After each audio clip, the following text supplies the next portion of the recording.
Virginia Beach. My mom is Grace Miner. My father was Mark Miner. My brother was Ryan Miner. I moved to what I still call my hometown, North Carolina, in Charlotte. And for those of you who weren't aware, I was not born blind. In fact, I lost my sight when I was 8. On June 14th, 2006, my parents were getting a divorce, and my father, distraught over this, at 7:30 in the morning on June 14th, 2006, he came in my room and shot me in my sleep. From there, he went over to my brother's room and shot him in the sleep, and then committed suicide. We were rushed to the hospital where my father was pronounced dead, and later that night, my brother Ryan was pronounced dead. I honestly don't even remember going to sleep sighted, but I do remember waking up blind. I remember hearing, all the beeps of machines around me and people walking around me. I hadn't even gone into surgery yet to remove my left eye, but I remember counting to 13 seconds with my eyes closed, thinking that if I opened them, I would be able to see again, that it was just some crazy dream or whatever. But sure enough, when I opened them, all I could see was darkness. I went into surgery, and when I woke up, my mom came over and told me, "Ross, your father and your brother are dead." And of course I asked her, what happened, and she said that my dad had shot me and shot Ryan, committed suicide. And for an 8-year-old to comprehend something like that is just unimaginably difficult. From there, I went back to my private school that I attended, but because it was a private school, we weren't able to afford, teacher for the vision impaired, an O&M instructor, all the plus tuition, and so I had to eventually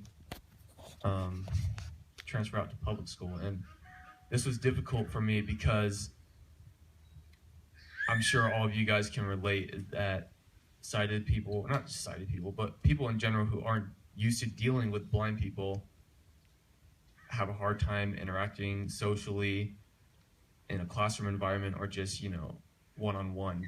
They worry about, offending you. You guys all know what I'm talking about. But regardless, I had an extremely difficult time making friends.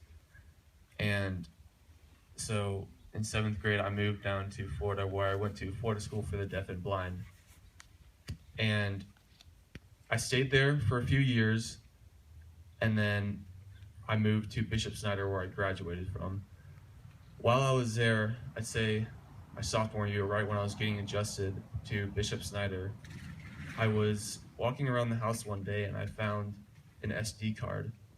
And so I put the SD card in my computer, and I found all these documents of my medical history, the court case when we sued the school district up in North Carolina because they wouldn't provide for me, all these documents. And then I found a specific file, and I opened it, and it was my mother's suicide note.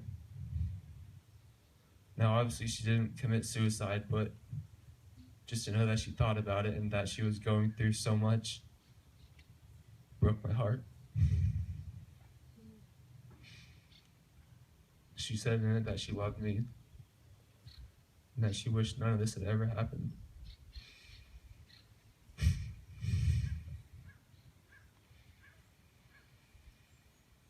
I graduated from Bishop Snyder, and obviously now I'm here with you guys, and all of you are like family to me, and I love each and every one of you. And for all the newcomers, I was trying to tell you guys this at the beginning of the week, that by the end of the week, all of you guys will be family. We'll be brothers and sisters, and I hope that's true for all of you. I wanted to tell you guys my story, but I also wanted to tell you what I get from it. beginning of the week, Alex was talking in his sermon about perception, how you perceive things. I want to start off by saying I personally am not religious. I try, and I still hope that maybe one day I will find God. But as of now, I'm an atheist. But I still love listening to Pastor Alex's sermons, and him talking about perseverance really, struck me, because after I went blind, I could have sat around for the rest of my life and been helpless. And all of us here who have gone blind and had sight could have done the exact same thing. I for one did for a while. I mean, I have PTSD. I struggle with depression. And so what I'm trying to say is that it all depends, like Pastor Alex was saying, how you perceive it. I could have done all this for the rest of my life, but instead, we are all out here, not just me, but all of us are out here doing these extreme sports, all right? And it's not even just that. My brother, when, we had to pull a plug on him, I mean, you can look at it as Ryan Miner died, but instead, you can look at it as Ryan Miner, my brother, donated his organs and saved 8 lives. 8 lives. That's absolutely insane. I know this sounds kind of gruesome, but if what had happened to me didn't happen, then 8 people would have died. Sometimes I struggle, with my blindness, as many of you guys probably do. I wake up every morning and I pretend to look in the mirror, and I realize every single time that I can't see my own face. I don't know what I even look like. I only know what 8-year-old me looks like, and that is definitely something I struggle with. I know a lot of people here say, Ross, you're so strong, and I appreciate it, but I mean, I have my struggles as well. I'm really insecure about how I look. I don't know how I look. I mean, it's kind of funny when you think about it, and sometimes I'm walking outside and sometimes I walk outside and I look up at the sky and I just wish that I could see, a blue sky or the night sky one more time. Like I loved looking at the sky when I could see. You will. Thank you. But, and I'm sure you guys all know how I feel.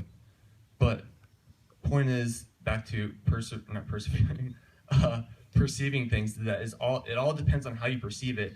And obviously all of us here are perceiving our blindness in the right way. If we're willing to go surfing, to go jet skiing, to go tubing, do all these extreme sports and, prove to the world that we are more than, I guess useless pieces, whatever, yeah.